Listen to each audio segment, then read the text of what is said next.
Boeing Company History Timeline. 1881. William Edward Boeing was born in Detroit, Michigan on October 1, 1881. He was the son of a wealthy German-American industrialist who held the rights of Northwood Timberlands, an iron ore mineral in Minnesota north of Lake Superior. William's father died when he was 8 and he inherited these lands. He obtained an engineering degree from Yale University in 1903 and in his 20s he established a very successful logging business. Boeing moved to the Pacific Northwest and purchased extensive timberland around Grays Harbor on the Olympic Peninsula. He made a success of venture in part by shipping lumber to the East Coast via the New Panama Canal, generating funds that he would later apply to a very different business. 1909. In 1909, Boeing, who had experimented with boat design, traveled to Seattle, where he saw a man-flying machine for the first time and he became fascinated with aircraft. 1910. Boeing attends the first Los Angeles International Air Meet and develops a passion for aviation. 1914. Boeing got his first chance to fly in an airplane in 1914 and he liked it so much that he signed up for flying lessons. Boeing decided to take lessons at Glenn Martin Flying School in Los Angeles and he purchased one of Martin's planes. Martin pilot James Floyd Smith traveled to Seattle to assemble Boeing's new Martin TA Hydro airplane and continued to teach Boeing how to fly. Huge crates arrived by train and Smith assembled the plane in a tent hangar erected on the shore of Lake Union. William Boeing became a pilot. 1915.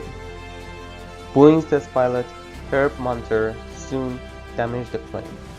When Boeing was told by Martin that replacement parts would not become available for months, Boeing told his friend Commander George Conrad Westervelt of the US Navy that we could build a better plane ourselves and build it faster. Westervelt agreed. They soon built and flew the B&W seaplane, an amphibian biplane that had outstanding performance. Boeing decided to go into the aircraft business and bought an old boat works on the Duwamish River near Seattle for his factory.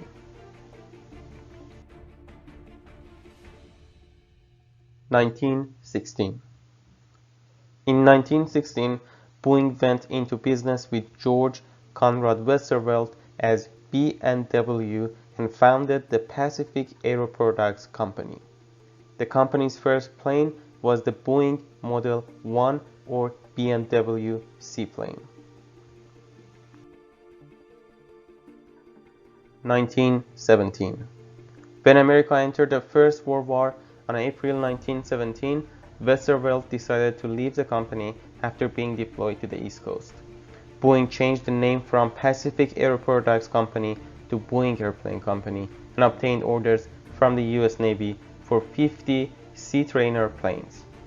Boeing's workforce had increased 11-fold and they were manufacturing the airplanes of several other companies, not out of generosity, but due to the wartime cooperation laws. 1918. Boeing Airplane Company starts delivering the Model Sea trainers to the US Navy. William Boeing calls company vice president Edgar N. Gott and tells him to get the factory ready to build the HS-2L, a Curtiss-designed patrol flying boat. Boeing Airplane Company signs a contract with the US Navy for $116,000 to build 50 of HS-2Ls. However, when the war ended that November, Boeing saw half of its orders cancelled. Worse yet, there was almost no demand for civilian airplanes since the military had dumped a large portion of its older models onto the free market. William was left with hundreds of idle workers, but instead of firing them, he repurposed his Seattle factory to produce residential furniture using the ample supply of spruce wood nearby. Nevertheless, the company was losing money and William had to pay $700 in weekly wages out of his own pocket. 1919. In 1919, Boeing signed a modest contract with the U.S. Army to modernize 300 Havilland DH-4 fighter planes, but no bank was willing to extend the company a line of credit. Later in 1919, the Boeing Airplane Company Model 6 B-1 seaplane, the first Boeing-designed commercial aircraft, makes its first flight. Then, at the end of 1919, William Boeing and pilot Eddie Hubbard fly 6 cylinders from Vancouver, British Columbia to Seattle in Boeing's C-700 for the last model seatrainer built as part of the Canadian Exposition. The delivery is the first international air mail to reach the United States. 1920. The Boeing BB-L6 makes its first flight. Built for Herb Montour's aerial tours, it is the first airplane to fly over Mount Rainier in Washington state. Later in 1920, Boeing Airplanes Company starts building 20 experimental ground attack armored triplanes designed by the U.S. Army, and a week later, the contract for the Model T GA-X, or called GA-1, is reduced to 10 airplanes. 1921. Despite being eager to enter the commercial sector, Boeing's biggest client by far was still the military, both in war and peace. The recently established U.S. Army Air Service, the forefather of the U.S. Air Force, was responsible for saving Williams' company from bankruptcy. They ordered 200 open cockpit biplanes in 1921, and Boeing happily provided them with the MB-3A at $7,000 a piece 1 year later. 1927. The U.S. Post Office had created the first regularly scheduled airmail service in 1918 between Washington, D.C. and New York. The signing of the Airmail Act of 1925 gave the U.S. Post Office the ability to grant contracts to private companies, and William seized the opportunity and made the decision of getting into airmail business and created the Boeing Air Transport Company in 1927. Its first airplane was Boeing Model 40A, whose 200 horsepower engine allowed it to carry twice the usual payload for its size. Unlike its competitors, it would carry mail and passengers at the same time, and by the end of the year, it had transported almost 2,000 people and 67 tons of mail. 1928.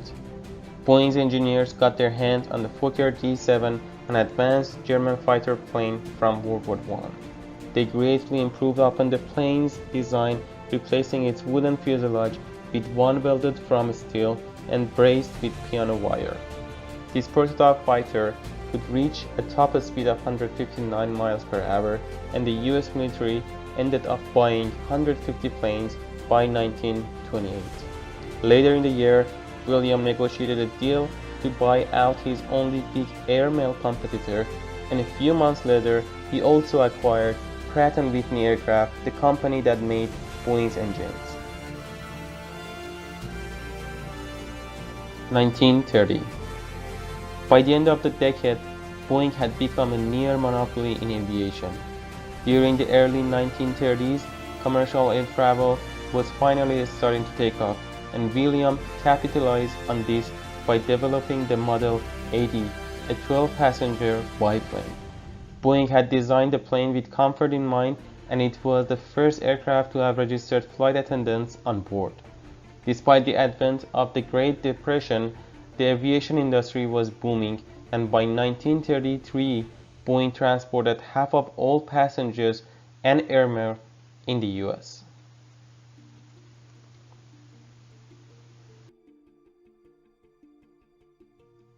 In 1933, Boeing introduced the first modern airliner, Boeing 247, which featured new innovations like variable pitch propellers, wing deicers, and a fully functional autopilot.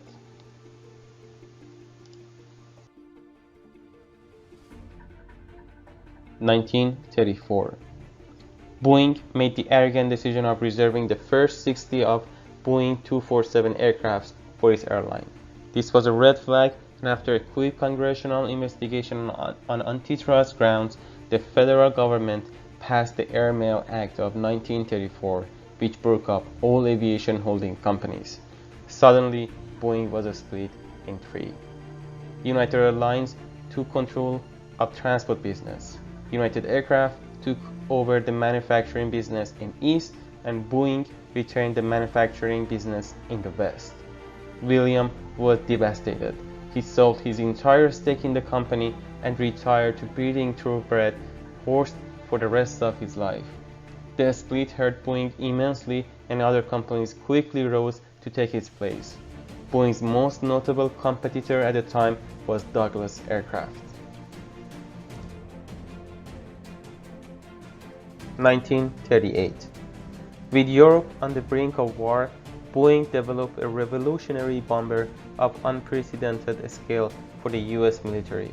The Boeing B-17, dubbed the Flying Fortress, was the largest and heaviest bomber built at the time. The B-17 was one of the US greatest strategic weapons. Over the course of World War II, over 12,000 of B-17 bombers were built, each costing $240,000. B-17 became Boeing's saving grace, and it cemented the company's decision to design larger aircraft.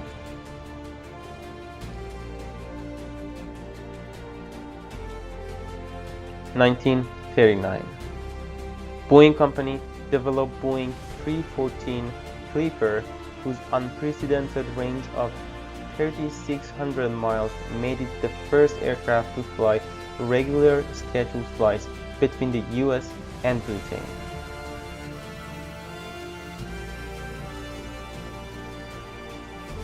(1940) Boeing created the first commercial aircraft with a pressurized cabin, the Boeing 307 Stratliner.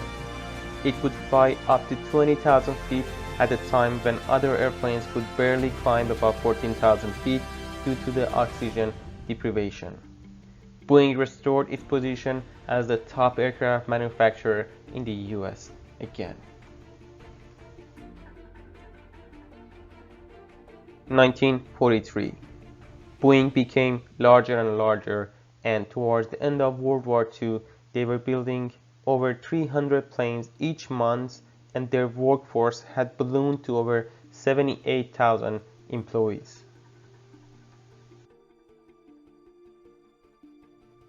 1944. Boeing developed the B-29 Superfortress, a beefed-up version of the B-17 that weighed twice as much, yet was faster and could carry an extra 12,000 pounds of bombs.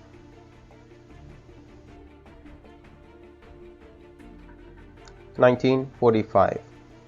With the war won, Boeing and its competitors returned to the free market, but the sad reality was that no war meant little demand. Boeing sales declined from a wartime high of $421 million to barely $13 million. Due to the low demand after the World War II, Boeing were forced to lay off almost 70,000 workers.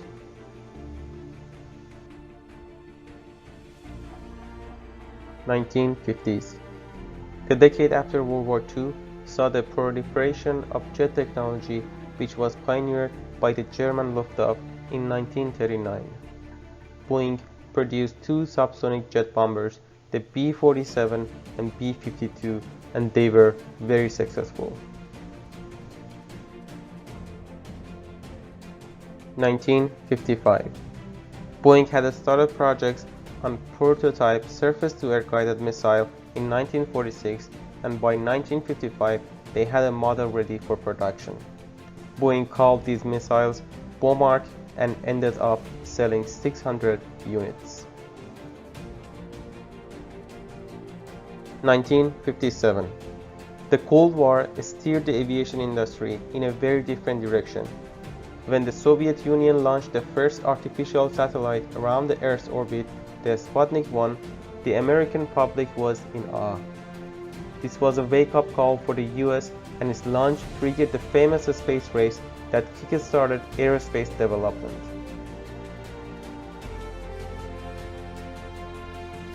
1958. The USSR accomplished another historic achievement by getting Yuri Gagarin into outer space aboard his Vostok spacecraft. This caught NASA off guard and forced President Kennedy to famously vow to get the first man on the moon by the end of 1960s.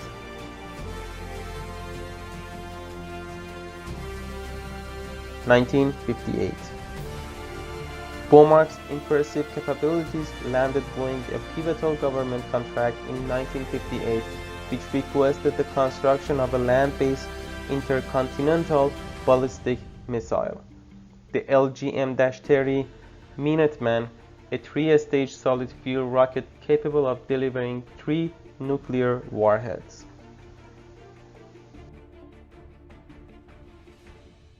Boeing decided to reclaim their lost share of the commercial airline business. Boeing borrowed the swept-wing design of the B-47 jet bomber and designed Boeing 707. This model was the basis for an entire family of jet airliners that are still among the most used commercial aircraft in the world. Although it was not the first commercial jetliner in service, the 707 was the first to be widespread and is often credited with beginning the jet age. It dominated passenger air transport in the 1960s and remained common through the 1970s on domestic, transcontinental, and transatlantic flights, as well as cargo and military applications. 1968. The best-selling jet airliner in the history was introduced, Boeing 737. It was developed to supplement the Boeing 727 on short and thin routes. The twin jet retains the 707 fuselage, cross-section, and nose with 2 underwing turbofans. Envisioned in 1964, the initial 737-100 made its first flight in April 1967 and entered service in February 1968 with Lufthansa. The lengthened 737-200 entered service in April 1968, and 737 evolved through 4 generations, offering several variants for 85 to 215 passengers.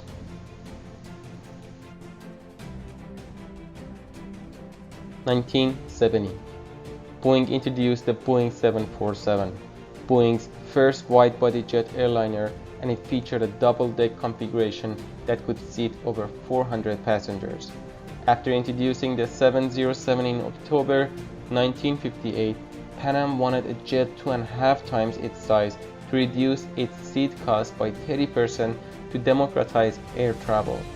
In 1965, Joe Sutter left 737 development program to design the 747, the first twin-aisle airliner.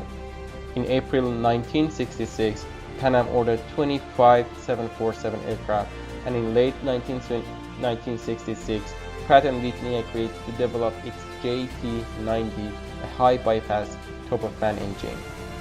On September 1968, the first 747 was rolled out of the custom-built Everett plant, the largest building in the world by volume. The first flight took place on February 1969, and the 747 was certified in December of that year.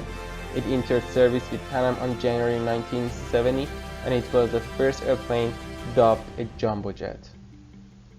Despite producing these successful models, Boeing and the aerospace industry in general were hurt badly during 1970s.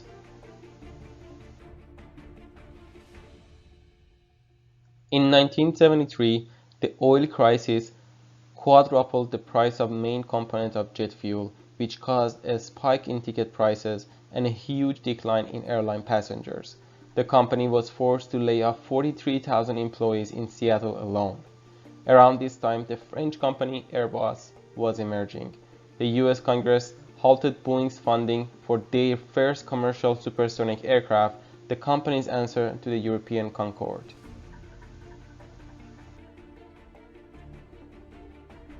1975. By the mid-1970s, military aircraft designers had learned of a new method to avoid missiles and interceptors known today as stealth. The concept was to build an aircraft with an airframe that deflected or absorbed radar signals so that little was reflected back to the radar unit. In 1974, US Air Force requested information from US aviation firms about the largest radar cross-section of an aircraft that would remain effectively invisible to radars. Lockheed F-117 received the sole award for the test in April 1976, and Boeing lost a major government contract for the B-2 stealth bomber.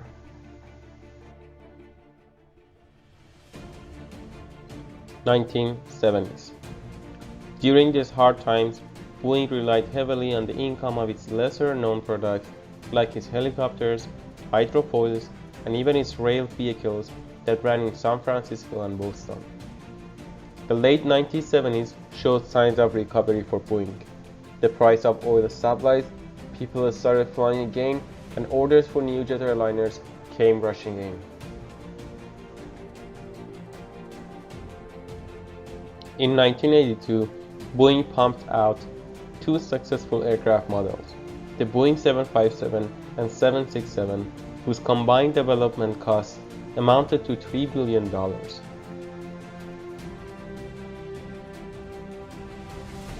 In 1980s, Boeing scored a $4 billion government contract for an air-launched cruise missile system. Boeing emerged from the 1980s as the biggest aerospace company in the US.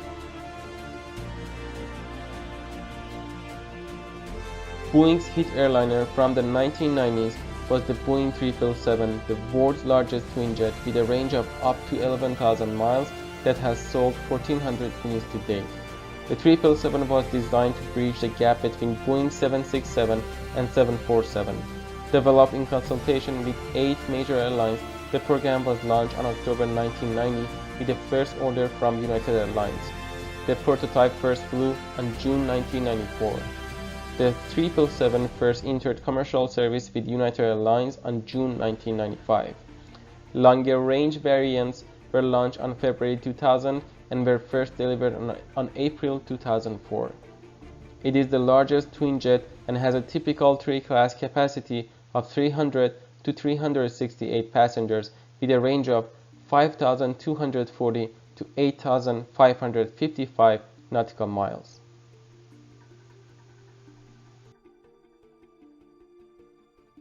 (2003) After dropping its Sonic Cruiser project, Boeing announced the conventional 7E7 on January 2003, focused on efficiency.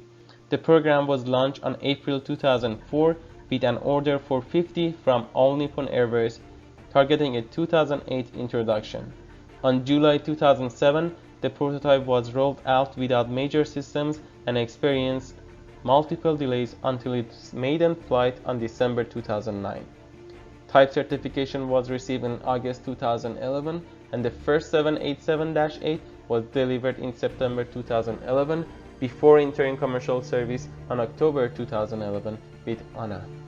At launch, Boeing targeted 20% less fuel burn than replaced aircraft like the Boeing 767, carrying 200 to 300 passengers on point-to-point routes up to 8,500 nautical miles. The twin jet is powered by General Electric GEnx or Rolls-Royce Trent 1000 high-bypass turbofans. It is the first airliner with an airframe primarily made of composite materials and makes extensive use of electrical systems. Externally, it is recognizable by its 4-window cockpit, raked wingtips, and noise-reducing chevrons on its engine nacelles.